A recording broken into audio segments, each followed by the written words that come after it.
science collaboration series. It's the third day that we're spending together.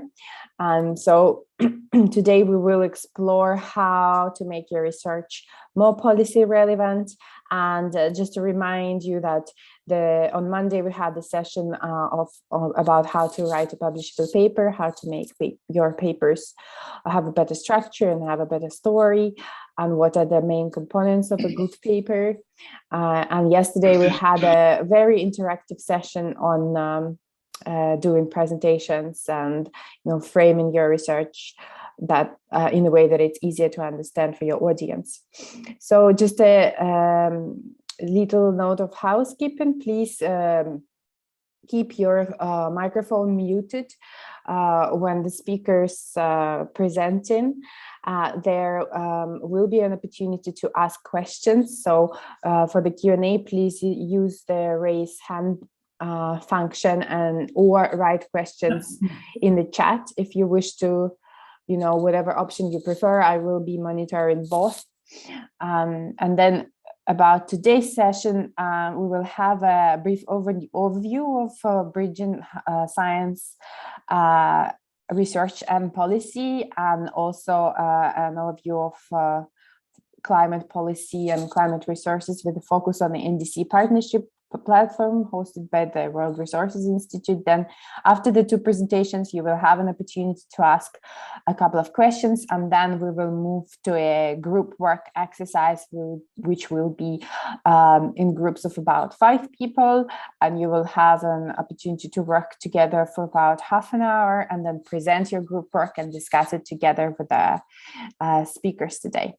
So we're joined today by Amanda McKee, who is Interim Director on Country Engagement at the NDC Partnership Support Unit, which is hosted by the World Resources Institute and includes over 100 members from different regions of the world.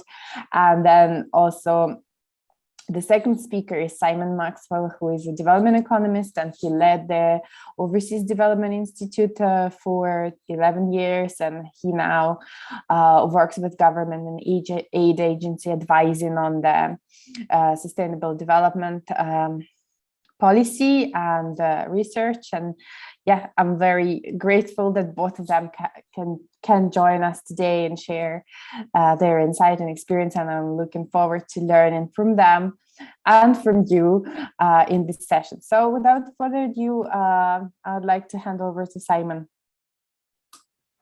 Thanks so much, Katrina. How nice to see everybody, and what an amazing opportunity for us, and Amanda and me, but also for you, to be working on climate change in 2022. My God, you have a lot of responsibility, because depending on how you frame the problem and the solutions you offer, we either survive or we don't. So it's really great to be working with you. And just before we start, I'd like everybody to go into the chat and just put in the name of the country where you're based, so we know who's here. That would be very helpful. Into the chat, put in the name of your country, and let's see who we've got.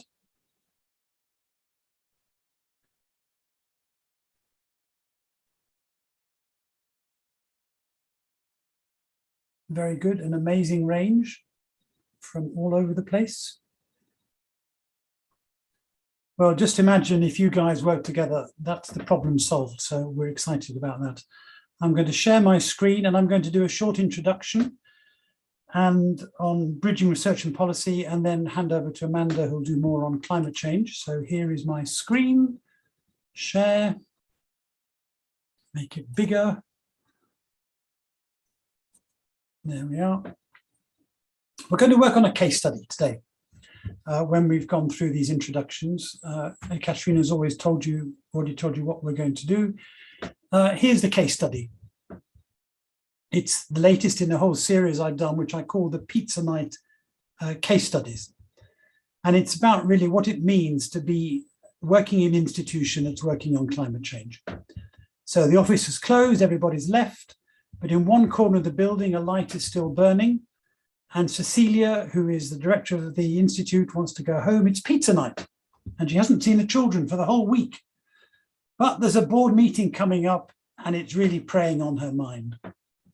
Quite often, the board meeting is concerned with very routine subjects like the accounts. or the risk register or the business plan. And those are not trivial topics.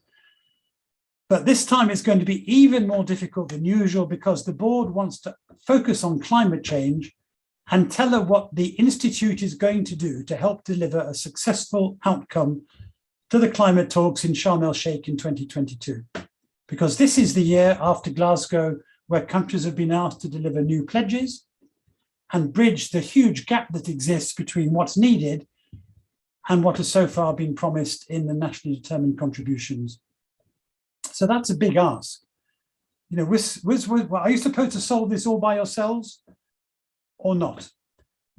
And probably not, but you certainly want the Institute to play a part. So Cecilia pulled off a page from her pad and she wrote on it, delivering action on climate change, what my Institute is going to do. And she needed to fill that in. But you know what, it's too late to do more. She thought of the pizza. She's wondering, should she have a margarita or a quattro stagione? It's time to go home. Cecilia rose, stretched and switched off the light. That's the case study. We're going to come back to it. And of course, you could delete the word Cecilia and write each of your names in there because your job is going to be to think what you specifically can do to help deliver successful climate outcomes in 2022. So in order to get there, I'm going to start by talking a little bit and just for 10 minutes or so about bridging research and policy. I do work on climate change and I have lots of things to say about climate change, but not today because Amanda's going to deal with the IPCC and the climate talks and all the things that are going on this year and has some great materials to share with you. So bridging research and policy. You know, we all care about change in the world. You wouldn't be working on climate change and agriculture if you didn't care and wanted to make a difference in the world. But it's not easy for us as academics to do that. And I come from an academic background, as do you. And here's just an example of the kind of message we get a lot from policymakers, whether they're politicians or civil servants. Government ministers and civil servants are scathing about the work they receive. They're really critical. It's naive about policy. It doesn't understand what is happening in the policy world and what the current policy issues are. It's too technical, and sometimes it needs drastic editing to make it readable to key players.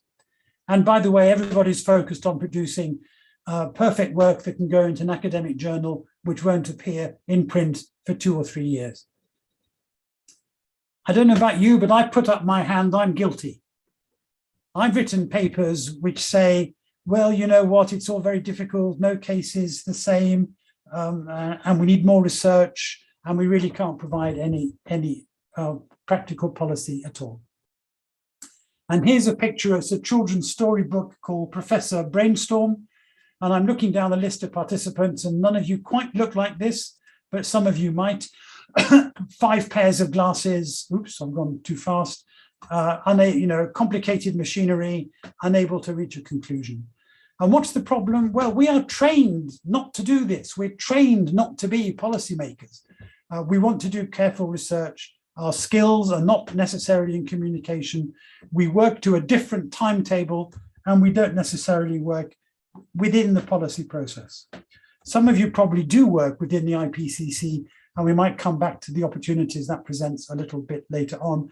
But as academics, we're not generally equipped to participate in the policy process. Well, when I started thinking about this, I was running a think tank in London, and I did the first thing that all of you will do. I asked myself, what does the literature say about this? And I was reminded of the famous phrase by the psychologist Kurt Lewin, who said, there's nothing as practical as a good theory. There's nothing so practical as a good theory. And I went and looked at the models, the theory, the linear models, crisis models, tipping points, policy narratives. There's lots and lots of theory on this. And then, because I was working with my colleagues in a think tank, I tried to simplify it. And this is how I simplified it. I gave every member of staff, on the day they joined, a sheet of paper with these 4 pictures on it. And I said to them, keep this under your pillow and it will permeate into your brain while you're sleeping, and it will change the way you think about policy. These 4 people are your 4 role models. The first role model in the top left-hand corner is Scheherazade, famous for her for the tales of the Arabian Nights. And many of you will know this story.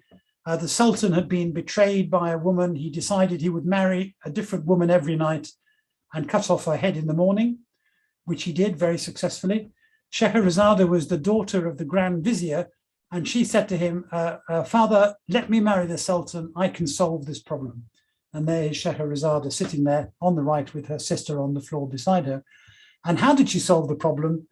Of course, her father was horrified, but he agreed. She solved the problem by telling brilliant stories to the Sultan, which never quite ended when the morning came. So dawn would break and the Sultan was all ready to cut her head off, but he couldn't because the story hadn't finished. So he had to keep her alive for another day and another day.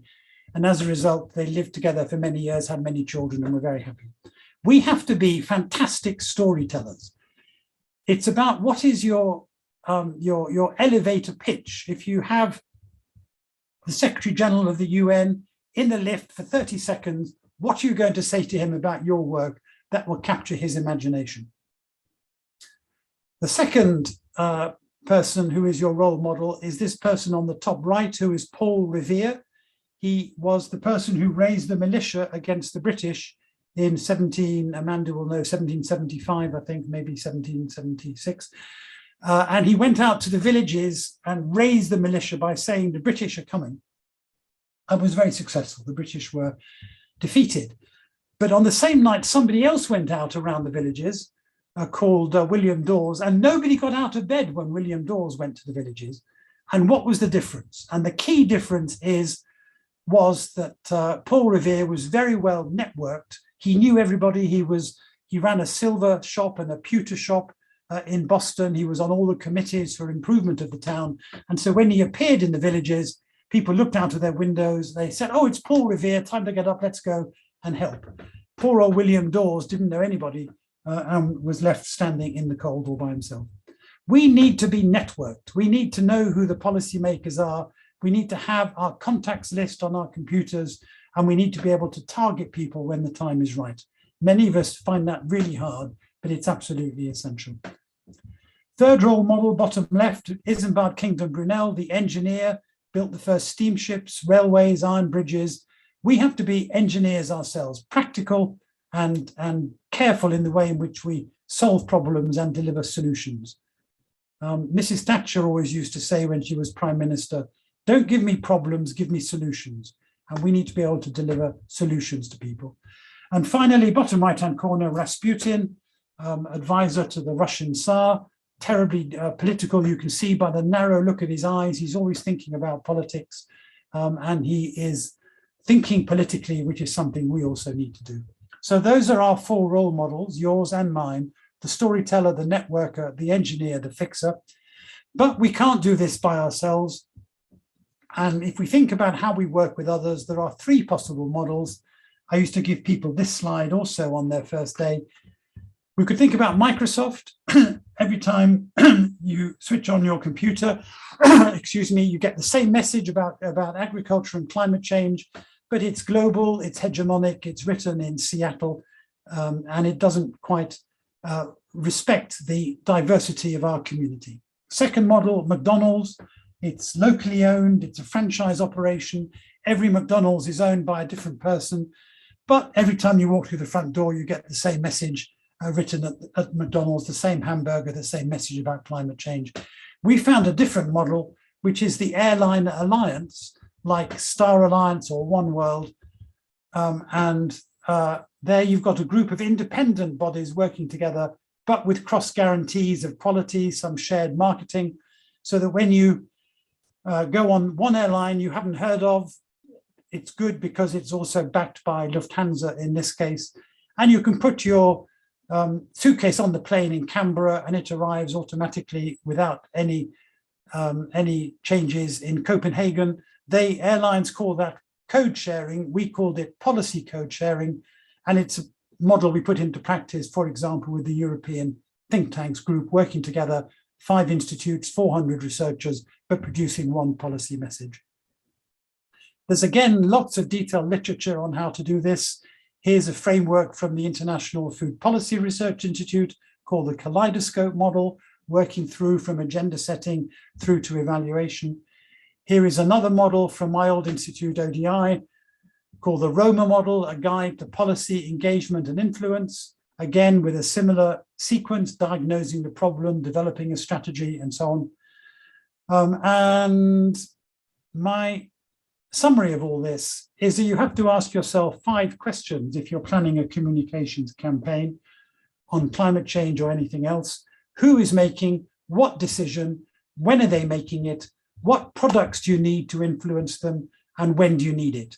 And sometimes the product you need is a book or an academic article, but sometimes the product you need is you're going to take somebody out for lunch. So that is the challenge we all face in our work. Who's making what decision? When are they making it? What product do we need to influence the decision? And when do we need it? And we could talk lots about climate change and about the opportunities open to us, but I'm going to hand over to Amanda. There's lots more on all this on my website, and the address is at the bottom of the page, but lots on bridging research and policy and on climate change on there. And with that, I'm going to stop sharing and hand you over to Amanda. Great, thank you, Simon. I'm going to start to share my screen here. So I'm going to switch gears slightly. So I think this was the perfect introduction and setting the scene. I want to give you a little bit of a perspective from the NDC Partnership, which is where I work. And before I get into that, just to frame this within the Paris Agreement and NDCs and how this all fits together. So I won't get into the huge history of this, but in 2015, nations came together for one of the climate change conferences and agreed that they were going to put together what are called nationally determined contributions. And so NDCs, as we call them, they consist of national strategies where countries commit to cutting their own greenhouse gas emissions and building resiliency against the negative effects of a changing climate. So these are nationally owned plans. They are completely up to governments to decide. And so there's no blueprint, there's no requirement in terms of how much emissions need to be cut. But in putting together these NDCs, countries are working towards the goals or the collective goals of the Paris Agreement. So keeping global temperature warming well below 2.52 degrees, and ideally below 1.5 degrees. So what we see though is that NDCs are short-term policy instruments. So they're in place for 5 or 10 years. And so the way that the Paris Agreement works is countries are required to revise their NDC documents every 5 years. So they're revising those documents to update their targets, updating them in line with new policy, in line with new science, and really ensuring that the solutions that they're putting forward are meeting the goals that they're working towards. So if you look at this in terms of an entry point for science into policymaking, what we see is that countries really need to mobilize and access resources in order to fulfill this gradual transition. At the NDC Partnership, we are a coalition of over 200 countries and institutions, so developing countries, developed countries, working to support developing countries to put together these climate goals, but more importantly, to actually implement them and to further raise ambition over time. So every 5 years, countries update these NDCs, but not just in terms of setting higher targets, but they also look at increasing the quality of the NDC document, increasing or improving the underlying process behind it, which all helps to complement and give credibility to those higher ambition, those higher targets that countries are putting in place. I wanted to give a few examples of how we see countries thinking specifically about some of the research elements and feeding this into their national dialogue, feeding this into the NDC process.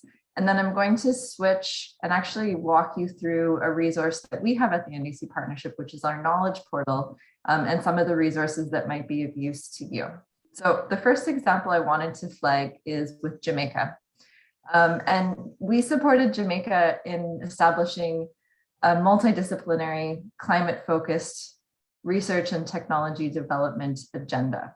And so this was really set up to strengthen, to consolidate, and really to expand the country's research network by bringing in private sector, public, academic institutions. It was supported by the Clean Technology Center and Network, so CTCN, through the NDC Partnership.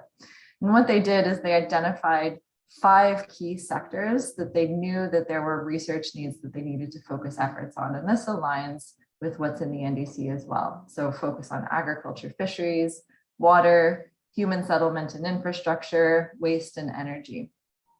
And this research agenda is not only supporting the implementation of the NDC document, it's also feeding in to support the country's long-term strategy. So their goals towards 2050. And it's also tied into the National Development Plan, Vision 2030. And so part of the importance of bridging this science and policy is ensuring that these different national policies are aligned and that they're complementary. And so looking at the linkages between them, not only to be able to tell the story, but to ensure that these policies are complementary and working towards the same goals.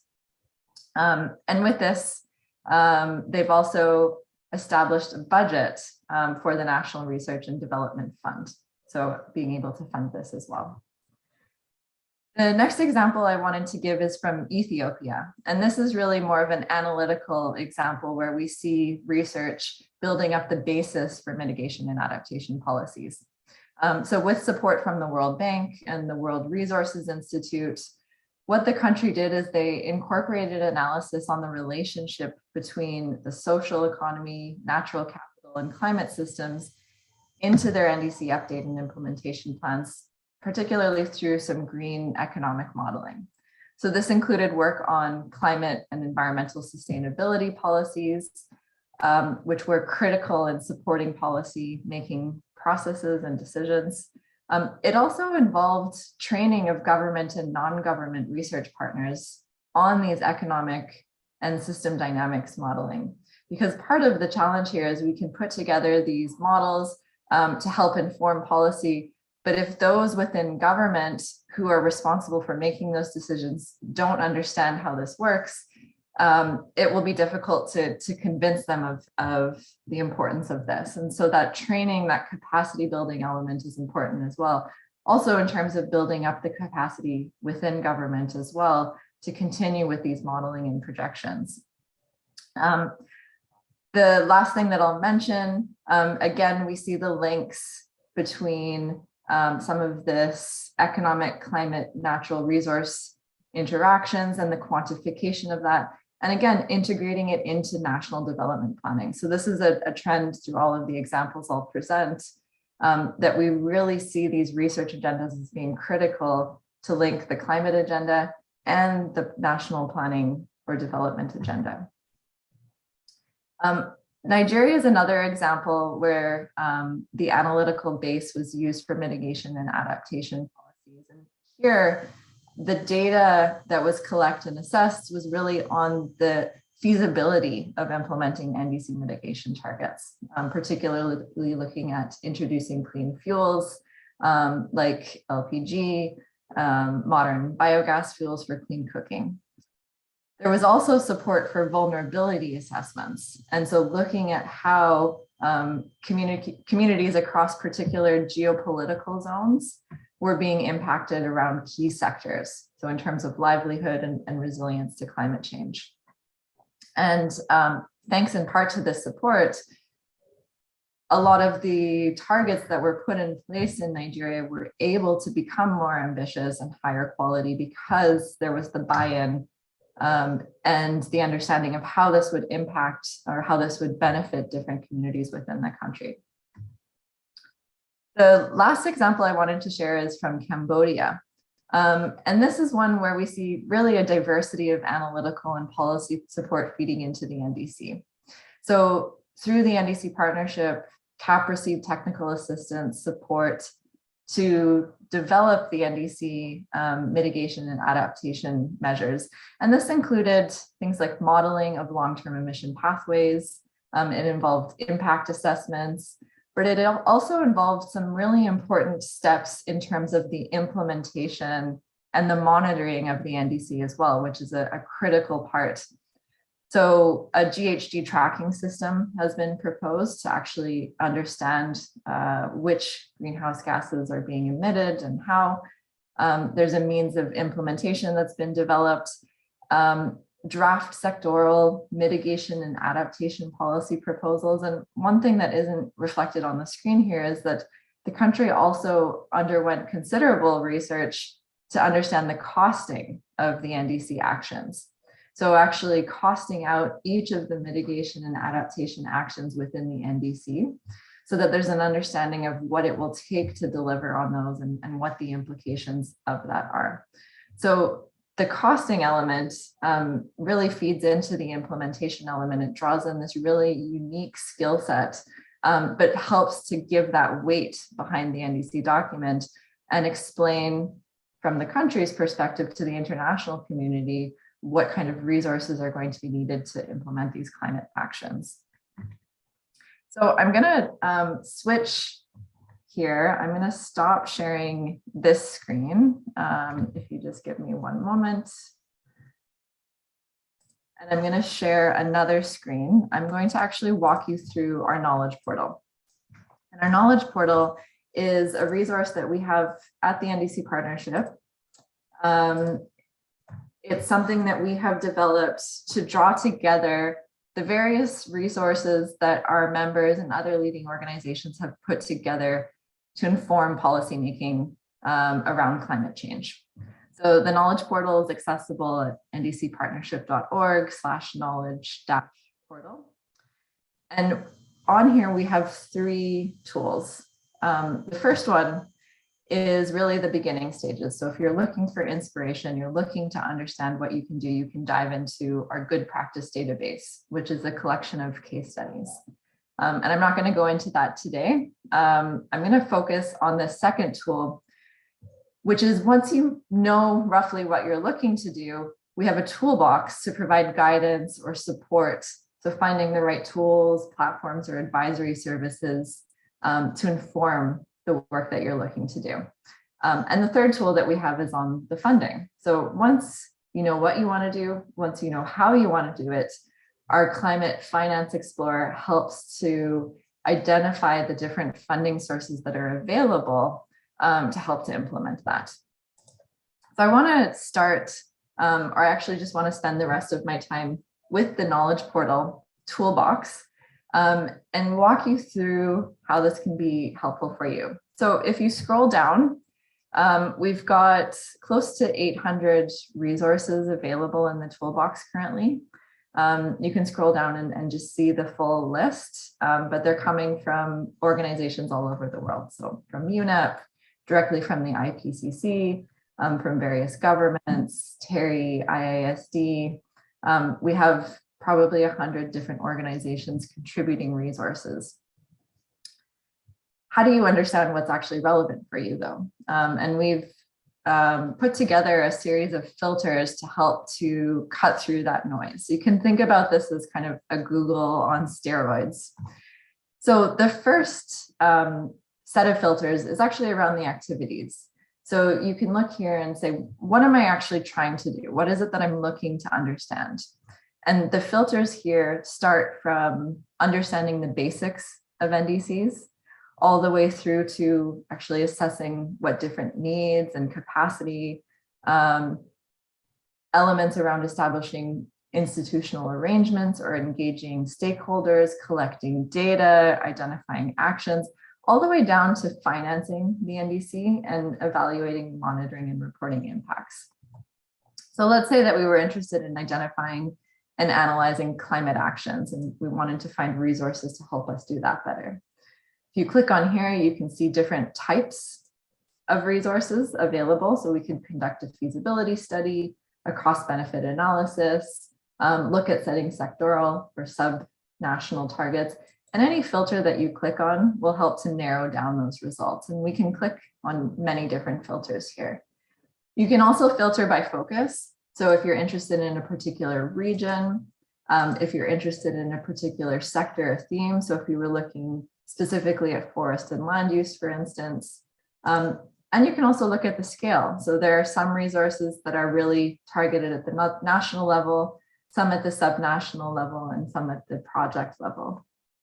And then lastly, we have filters for the types of resource. So if you're looking for kind of how-to documents or guidance documents or frameworks, you can filter by that. If you're looking for templates to support your tools, analysis tools, we also have technical support, because one of the things that a lot of international organizations provide is actually support to help policymakers to do these various analyses. And so we have a lot of those support services available in this database.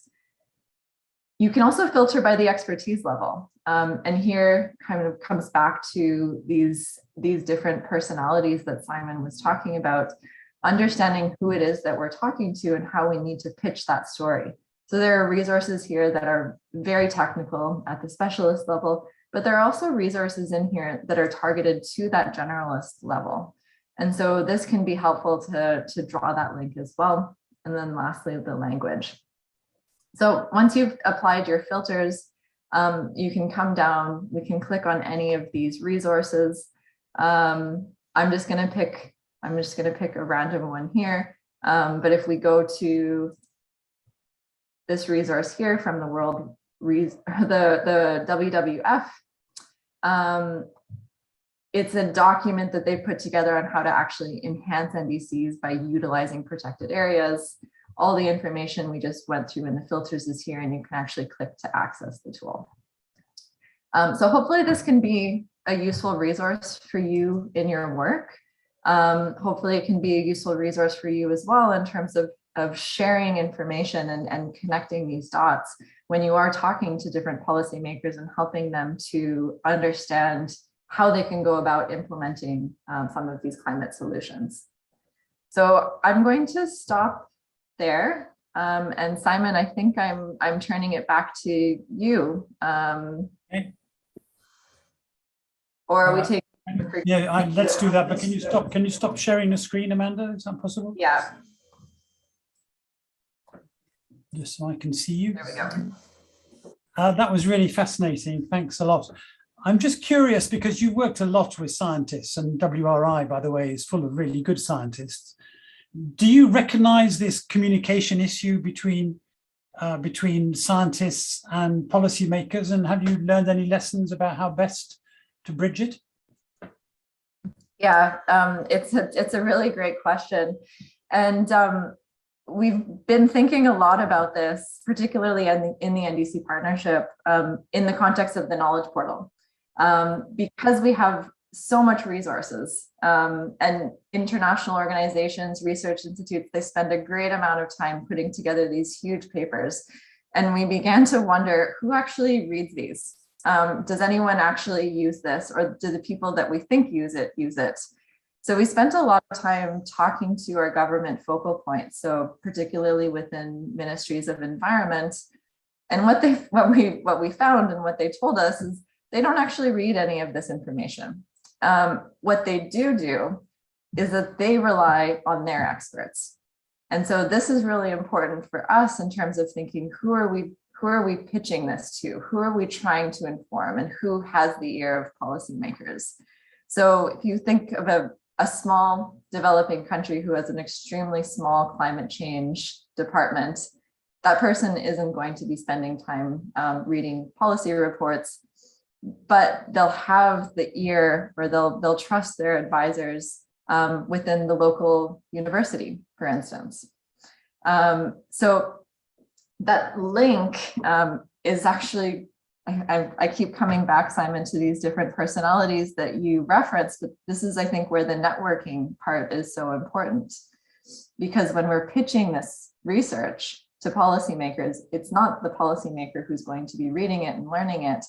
but they're going to be relying on the national university, the national research institutes, or those people that they have good relationships with to inform them.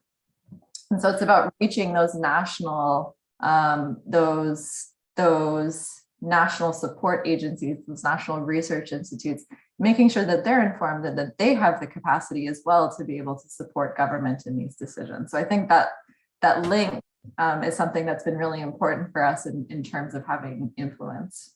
But something else, just before I open it up to wider questions, there are always choices to make about what products to produce. And WRI is really good at this, and so is my old institute. You know, we used to write books, and we still write books, but we also have briefing papers, opinion pieces, op-eds, blogs, Twitter feeds, Facebook pages, you know, a whole range of different kinds of outputs operating at different levels of detail and sophistication to reach different audiences. And I suppose the great risk for researchers is that they think that the only thing worth having is a research paper in a journal, but actually they can be much more useful if they go, you know, for a video or a briefing paper or a television interview. I mean, what's your experience in that area?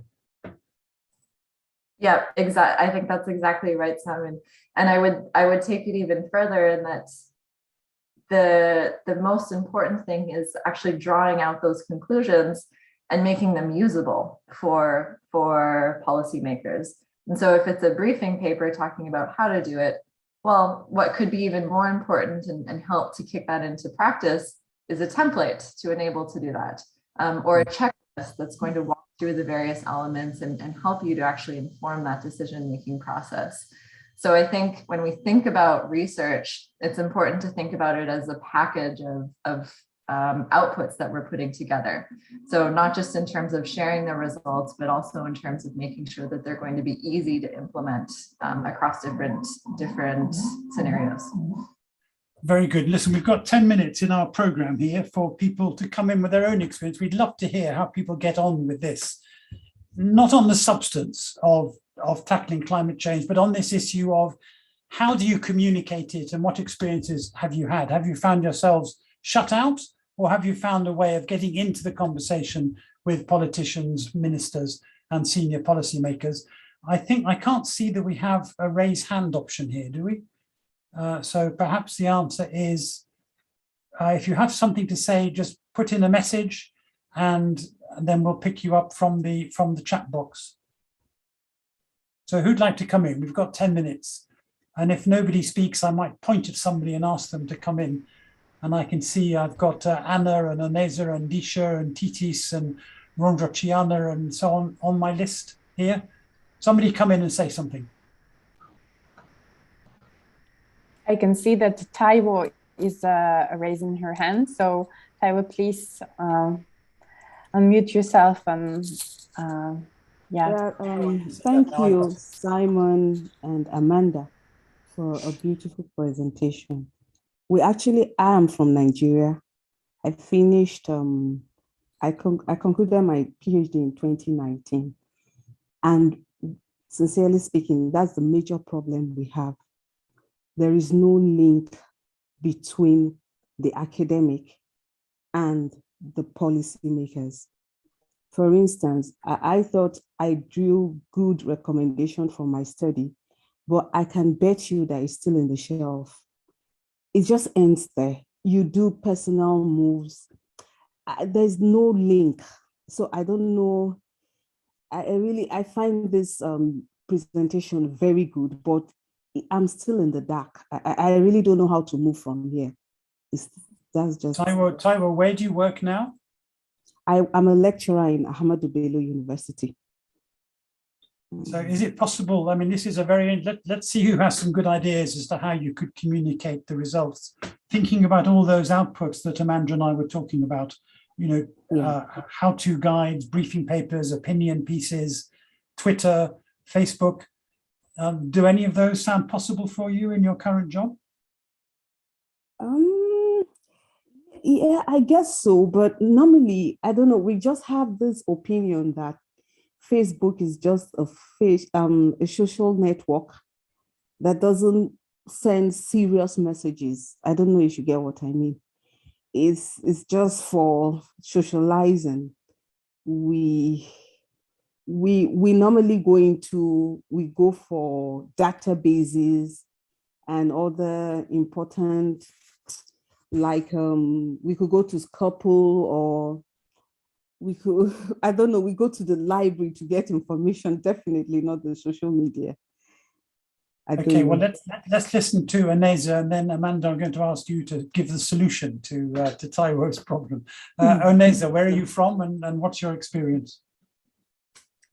Hello, yeah, I'm from Pakistan, and I worked as an environmental analyst for more than 3 years, and now I'm pursuing masters in nature conservation and landscape ecology. Thank you so much for the information. And yes, in Glasgow, we heard about NDCs. I have a little bit of idea, and I agree with what is just being said, that there is a huge gap between policy makers and academia. And I would like to speak from my perspective as what I faced as a student, and then what I saw as being a professional. So one of the things that I noticed is that people who teach policy in Pakistan, they are not involved in a lot of practical work. So they don't have a lot of idea on what goes into practicality. Secondly, when I moved to Germany for my master's, there was a very good opportunity because I saw that universities are part of think tanks, and they are somehow directly and indirectly involved in government projects, or mini projects. And I also got a chance to work on lots of things, and I practice things like hands-on. But these kinds of opportunities do not exist for students in developing countries. So there is a huge educational and intellectual development gap in that perspective. And secondly, even if there are like workshops, they are not like on a casual basis that can impart a lot of knowledge, but instead the workshops are, like very limited people are given the participation in those workshops, and not much learning could be given, because although English is the language of the English medium is the language of the, you can say, the university, but many people are not do not have that level to understand it. So these are some of the problems that there are. But I think one of the things that people could do to not just convey messages about NDCs, they could also develop like think tanks and ask them and ask the teachers to be involved, because once they are involved in something like that, they would definitely want to impart that knowledge to their students, and because they know the students very well that they are teaching already. So yeah, I think this could be one of the ways. Thank you. Well, Yeah, as Mrs. that's all Thatcher I have. said, Mrs. Thatcher said, we don't want only problems, we also want solutions. So Amanda, just before we go to the case study, what's your advice on how to get started in this area? Well, I feel like I've got the difficult questions here. So, I mean, these are realities. These are realities that I think span outside of the climate change space, but just when we're talking about policy and research, we're going to see coming up over and over again. And I think the biggest thing, or the biggest piece of advice that I would have, is really keeping in mind who our audience is. So when we're writing research from an academic perspective, who is that research for? If it's to shape the academic literature, that's one thing. But if you're writing papers to actually shape or inform policymaking, then I think that's going to require a complete rethinking about everything. One of the big challenges that we experience in our work, and I feel like my challenge is simpler because I'm not working in the research space, I'm working primarily in the policy space. But even when we're within a government context, putting together a nationally determined contribution normally starts within the Ministry of Environment. But we want to include sectoral targets from the Ministry of Agriculture or Ministry of Energy. We want to ensure that the right financing and costing is included, and that involving the finance or planning. And so now all of a sudden you're talking across these different ministries and you realize that they don't speak the same language. When we talk about languages and translation, English, French, Spanish is part of it, but actually do the different players in this field understand even when they're speaking the same language? So when we talk about climate change to someone within the Ministry of Finance, all of a sudden they have no idea what we're talking about. And when they start talking to us about budget call circulars, the people in the Ministry of Environment or informing them have no idea what they're talking about. So there's a really important element of bridging across these communities. And this is critical to that first step of putting together that research. So when I said we need to understand who our audience is, you need to understand in order to be able to pitch that research at the right level, but also to make sure that you're speaking the right language and that you're using the right arguments to inform that as well. So what do those actors care about? What are they interested in understanding? And from the policy perspective, what kind of evidence are they going to need to be able to sell that? If we're talking about climate change with Ministry of Economy, they want to know about job impacts. They want to know about how this is going to impact growth. So drawing those different elements in is critical. So I think I'll leave it there. That's my one piece of advice. But Simon, I don't know, maybe you have more to add to that. Well, we're going to move into the case study and really try and struggle with this question a bit more. I think Amanda's given us some really good pointers there. And the main message is not to despair, because, you know, we all have agency. We all have opportunities that we can either create or use. And I've just been writing about activist think tanks and campaigning think tanks and people who have a picture of Greta Thunberg on their wall in the office and will go out and go on marches, or will glue themselves to the door of a multinational company somewhere, which is kind of at one end of the kinds of things we can do. But all of us as researchers have opportunities to communicate. We can certainly have a Twitter feed, and I find Twitter really useful for communicating with other people in the community.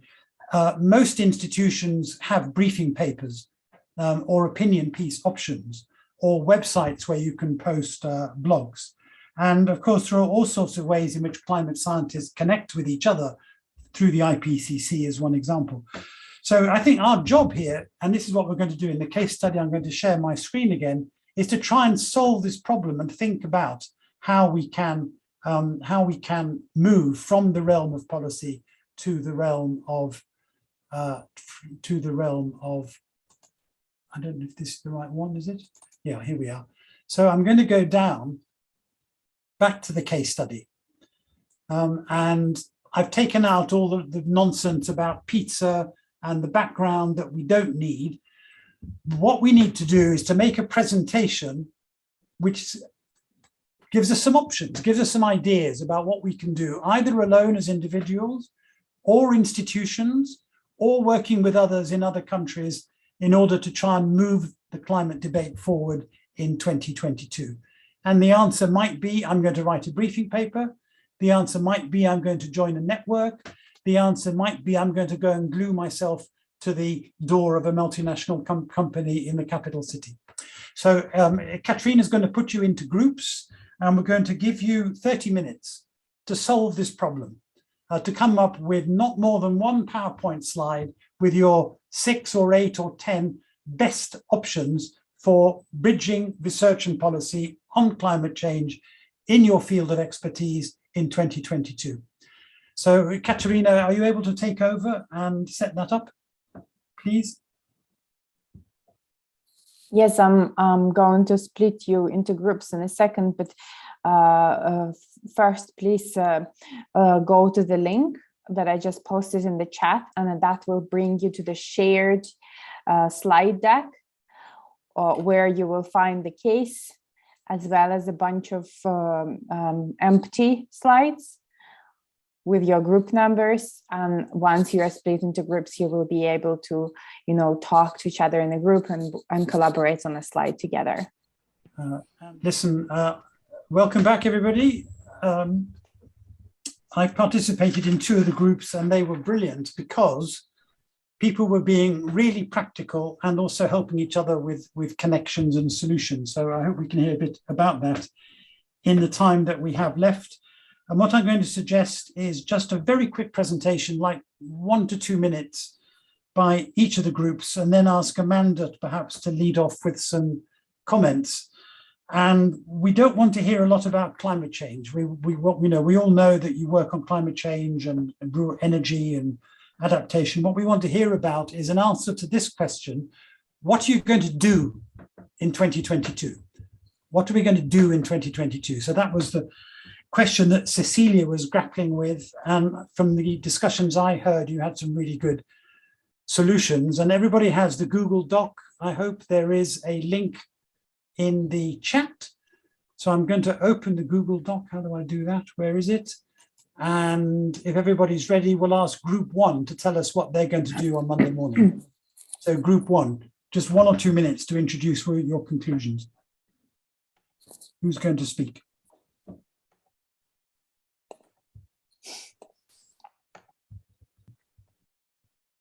Group 1, are you with us? Who's your rapporteur? Yes, we're with you. Okay, so the first one was to, the first point focuses on delivering effective climate talks. So in order to ensure effective communication, it's important to identify the stakeholders and stylize the communication strategy. And that involves knowing the educational background, mindset, language preferences. So for general public, a short video, blog post, or newspaper articles in local language can effectively engage the masses. For students, interactive sessions like webinars and seminars could be one of the ways. For policymakers in the parliaments, preparing and presenting fact sheets with current problems and possible solutions that can be implemented for key contributions. Second is to bridge academia and professionals to ensure participatory research and engagement. And this could be done by developing think tanks and engagement opportunities, and forming synergies with NGOs. So this is a way to link the government and the masses and identify the critical local community, you can say, perspective and the need for action on climate change mitigation.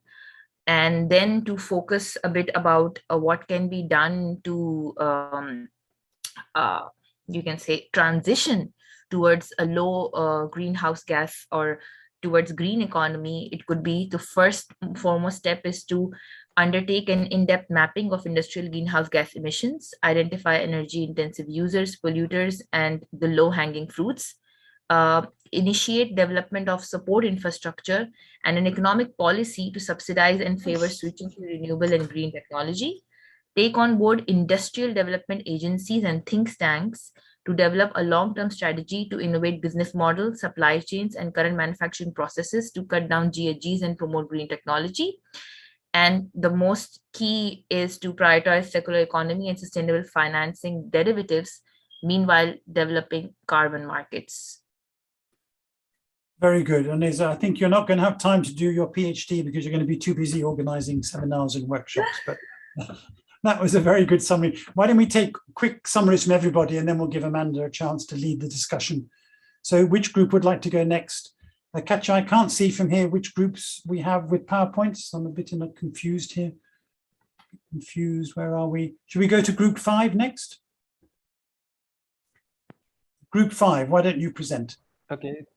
Okay, thank you. So we got that interesting question from Simon about if the president meet us today and ask us that he has this amount of money and then he wanted to invest in renewable energy in Benin, or as a case study. So one of the solution or practical solution that we suggest is, first of all, that we need to provide the policy leaders or the president key data and information that can help him to take right away the decision. So we think that policymakers need visual stuff, needs data, and cost of money and this kind of stuff. So we think that we need to provide spatial mapping of these resources that we are talking about to show him that these resources exist. The potential is distributed across the country, and then we need to show him the amount of energy that we can produce from these resources. So in terms of, so this will come from the feasibility study And we need to show them that these sources are highly competitive and it is viable. So we need to show the cost analysis and the scalability, how this can be scalable and so on.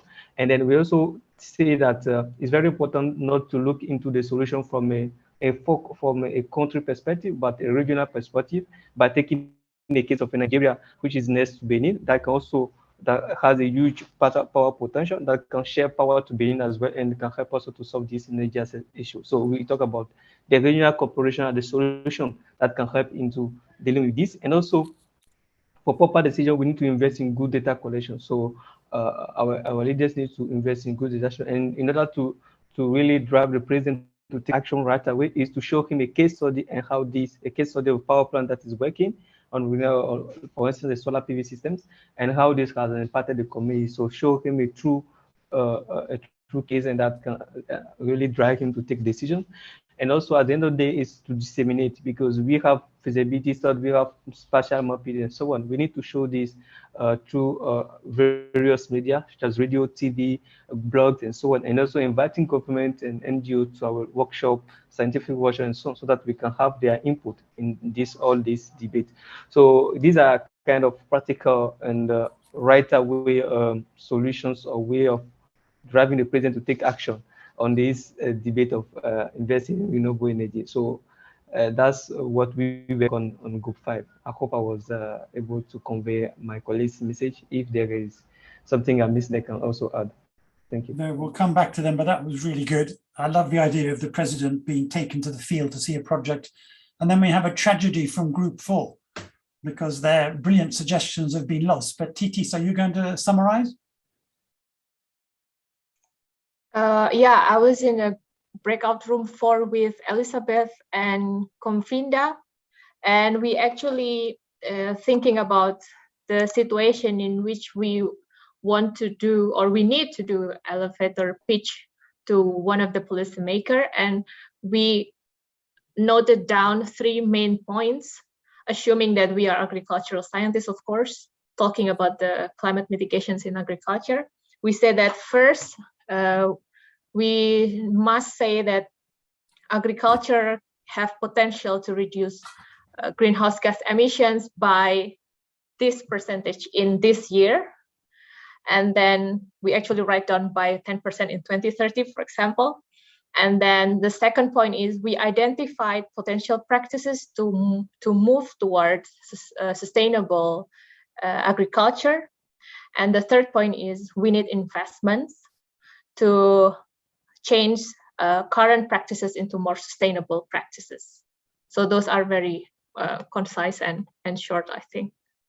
Thanks. That's good. I like that a lot as well. Some really good points. And Katja, we only had those 3 groups, is that right? Yes. Very good. Amanda, would you like to sort of help us lead a discussion on what we learned from all of those?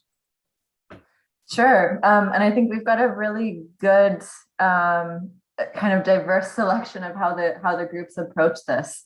You know, if we start back from Group 4, I was part of this discussion, and the focus was really on how we can tell credible messages.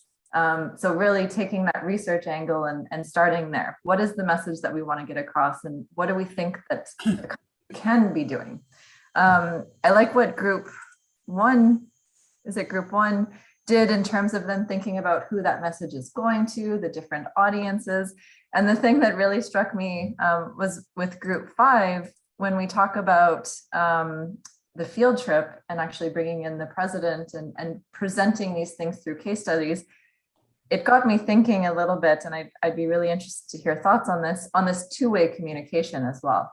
Because one of the things that was mentioned earlier before we went into the breakout groups is kind of the practical experience that's being brought into academics and using to shape these workshops or these discussions that you're having. So how can we ensure that the needs of policymakers and what they're looking for are being brought into these discussions, as well as actually taking experience and the expertise that you have and feeding that into the politics? So I think that networking element is really interesting. And I saw that come out of a few of these specific examples. So I'd be really interested to hear from the different groups. Well, first of all, was this a difficult exercise? Is it hard for you to kind of go out of your bubble in terms of how you think about these problems and think about how you draw those links? And then the second question I would have is, you picking up on that point that I raised about the two-way communication. How do you think that we can integrate that into some of this? And what do you think are some of the elements you think would be most promising here? Well, I'll maybe start with 2 questions. Those are great questions. Let me add one more to you, Amanda, just before we bring in the rest of the group. You've looked at all these NDCs that you talked about through the partnership. And we're sort of talking about a model in which they're very open and there's a lot of participation and all the scientists around different places are being brought into the discussion, as well as the public, of course. Is it your impression that that is a common way of doing NDCs, or are they mostly written by a tight group of people sitting in a ministry somewhere? So I would say there's a spectrum, and it's becoming more of an open process. And definitely that's where we're seeing stronger NDCs. So NDCs that are going to include more gases, more sectors, but also more credible targets are those that had those strong underlying processes. What we actually saw in the first round of NDC updates in 2015 is that countries were sort of caught off guard. All of a sudden they had to put together these plans and they had no idea what to do.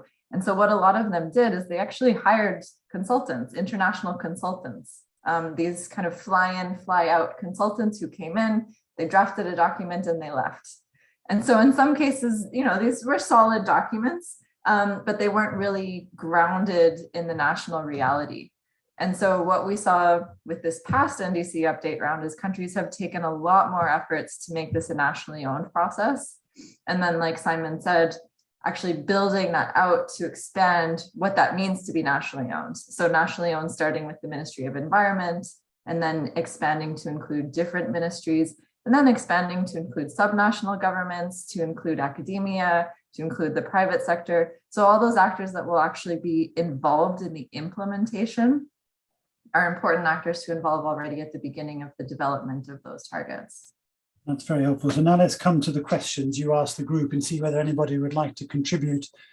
How do we get this good scientific basis and a good two-way interaction between the scientists and the policymakers? I think, were those are your 2 questions, Amanda? Have I got it right? Yeah. I was interested to hear kind of what the most difficult elements of this exercise were for colleagues. What was the most uncomfortable part of this exercise for you? Because I think that's a good sign as well of where we need to get out of our comfort zones. Okay, well, the discussion is open, everybody. I'm looking at the participants list to see some hands up, but we've had some great discussion already. Who'd like to contribute? Disha. Yeah, hello everyone. So I'll refer to Amanda's question about how difficult this exercise was in terms of, let's say we are a diverse group of people belonging to different regions in the world. So politics in different regions work differently. So each region, has to formulate policies accordingly, how the things work there locally. So the difficult exercise, the difficulty in this exercise here was to, sort of formulate a general plan that could work throughout the, different regions for different people and different levels. Yeah, that's interesting. Let's take Taiwo, then Thierry, and then Oneza. So Taiwo first. Yeah, so for me, it was even agreeing on what to talk about, because we all have different areas of specialization, and Thierry was talking about his own when Simon came in, and it looked like a very good case.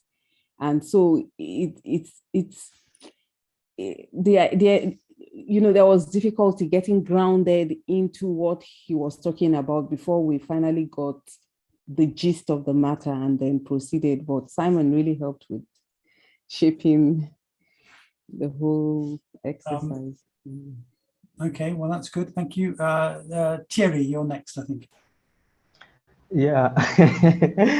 Yeah, it was not easy getting to this question. In particular, the way Simon was really direct. We like if the president was right in front of us and asked us this question, what should we do? And I think it is some of this question that we as scientists we are not prepared for. Like right behind in front of the guy that should take a decision, and you are asked to show proof.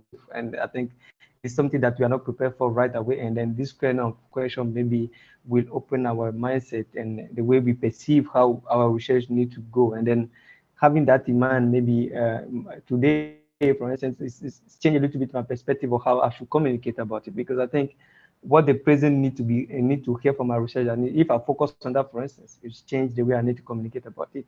And I've found today that with discussion I have with my colleague that there is two ways of doing it. We can communicate through social media and so on. And also we can use the direct way by bringing policy or decision makers to the ground, show them case studies and how this has impacted the community. And I think an hybrid approach using both the communication through social media and informal and bringing information, and also bringing them on ground as well, is we can use this two approach in the way we communicate about our research and so on. So this is my key takeaway from this discussion. I've got another question I want to ask you all in a minute, but let me hold it. Titis, you're next.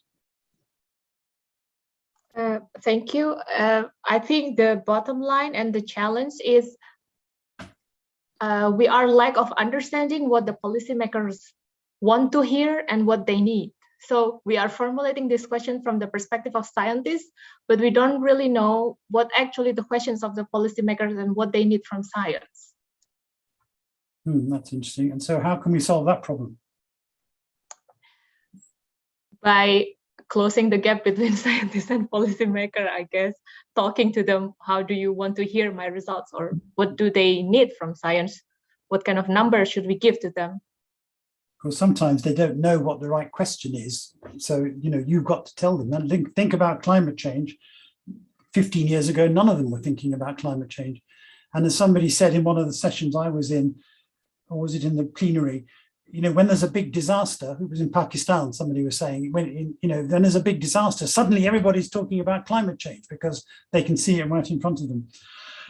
Look, I think you've done a brilliant job in terms of Sorry, Simon, I want to give Onyeza also an opportunity to speak because she had her hand up for a long time. I'm sorry. Yeah. Okay. Please. I have another. I want to go back to the next question, but let's pause for a second. Anya, sorry, I didn't see you. Yeah, thank you, Katya and Simon. Yeah, so that was, yes, that was, I was discussing, it was Pakistan and heat wave that came in 2015. That's the same thing. One thing that I would like to draw upon, like what the questions that were raised about networking, think tanks, I want to explain this by giving a very small example. Now, everybody is planting trees and they're planting wetlands. They're saying that we are alleviating, that we are increasing carbon storage and blah, blah, blah. So on one hand, the government is supporting plantation of mangroves.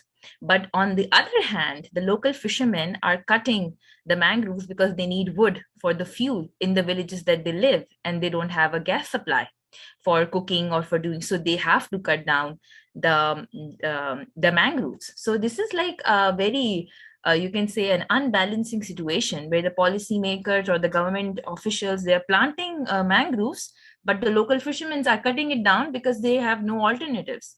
So one of the things that I find very controversial or very contradicting is that policymakers make policies, but they are not engaged with the proper local people and the need of the proper local situations in those areas.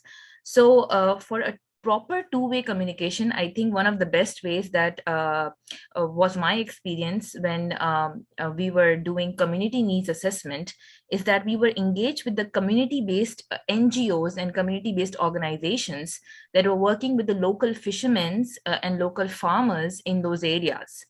And they were the ones to actually identify what are the gaps in the basic living necessities and why the fishermen are cutting mangroves. So there is like one person is planting and the other person is taking out. So it's zero, the net result. And it's kind of like I'm sorry that I'm laughing, but the thing is that it's just beyond my comprehension how things like these could ever work. So yes, two-way communication, but being involved with local people is what I would want to stress upon. And yeah, thank you for the opportunity. Thank you. Amwell, you have your hand up. Yeah. Thanks a lot, Max. I would want to comment on policymakers and the researchers, the gap between, and this was said by Titis, and then Oneza is also saying on policymakers, they don't know what's really happening on the ground. My feeling is we are all policymakers. As academia, we need to think outside the box. We are also policymakers. Why? Because whatever that we are researching on should fit in into whatever the policymaker is supposed to do, such that when you finish your research, you should come up with a policy brief. That policy brief will engage better these policymakers. So in essence, I'm saying our research should be participatory, such that there is the policymaker when we are drafting the proposal, there is the local person or key informants when we are drafting all the proposals, so that when we are getting the funding, we know what exactly is our problem. Thank you. Very good. Listen, we have 10 minutes. I just want to throw in my other question, then Amanda and I will try and summarize our personal takeaways. What are the risks to researchers of going down this path? You know, you've all come up with some brilliant ideas of things you can do differently in order to engage with policymakers, whether it's participatory up to talking to the president. Are there any problems that you can foresee, any risks that you might face as researchers going down this path? Titis. I think that you are ignored, completely ignored. Yeah, and that would be a bit, that would probably destroy your confidence a bit. Amwell. Yeah, my take on that, the risks are that you will be dealing with political situations, and we will be dealing with business people who would want their business to go up while it's shortchanging the environment. So yeah, it's between someone who wants to make money at the expense of the environment, and then someone who wants to get votes at the expense of the environment. So those risks are there. So yeah, it's a bit of a problem. Thanks. Taiwo. Yeah, so for any policy decision, we know generally as an agricultural economist that you have to trade off. So the ability to trade off might not sit well in the hands of some majority, and it could pose a problem to those that want to implement it. Then secondly, bringing out decisions at times could be risky in the sense that you might be uncovering some delicate issues that knowing how to present it could constitute a problem. And then you also have in Nigeria where you are the one that did the research, someone up there hijacks it, and then you're left, you don't even know what's happening. You're just left hanging somewhere, and then you just evaporate into the air. I don't know. No one mentions your name. It's a form of plagiarism or something. No one mentions your name anymore because you don't have the connection or you don't have what it takes to have a voice. And then it just goes and you're seeing your job being handled by someone else. That's a big risk. You're making me cry. That's a very sad story. Elizabeth. Being misquoted and your advice being taken out of context and used to push a very different agenda that will have a very different outcome. Yeah, those are all very good answers. I'm now very worried about you all being ignored and having your research stolen.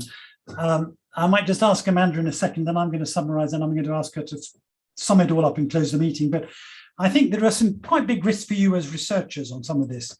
I mean, first of all, there's a diversion of time. You know, none of these things just happens only in the evening. These are activities that need your time and your energy, and they may detract from your research. And quite a lot depends on how your universities value your work. In the UK, we have a way of allocating resources to universities, which has been called the research assessment exercise, when journal articles are ranked. And we've had a big battle about whether or not it is legitimate to include briefing papers, videos, tweets as part of your assessment process. Are you going to get promoted if all you ever do is write briefing papers? And probably the answer to that is no. One or two of you had hinted at a political problem. It may be that if you're very outspoken in the way you present your research findings, you end up in prison. If you launch a big attack on mangroves being cut down by rich business people or villagers, that may cause you a big political problem. So you have to be quite careful about understanding how you present things. We always used to say we don't do advocacy, but we do presentation of options for ministers. Or we thought always about how we could keep on the right side of that political dividing line. Just Amanda, do you have any thoughts on the risks and difficulties of doing this kind of work? Yeah, I think I'm really glad that participants touched on some of these, because these are some that we face as well in NGOs. I think the ability to offend a government is easier than we realize. And so presenting options presenting the options is important, but in some cases, all of the options are going to be ones that the government isn't going to like. And so while you want to have credibility in your research and you want to be presenting what's sound and what the government should be doing, there's also this delicate balance. If you have the ear of the ministry, it can be very easy to lose their confidence if you're saying things that they don't want to hear. And so it's also about how we tell that message, but also ensuring that you're maintaining that credibility.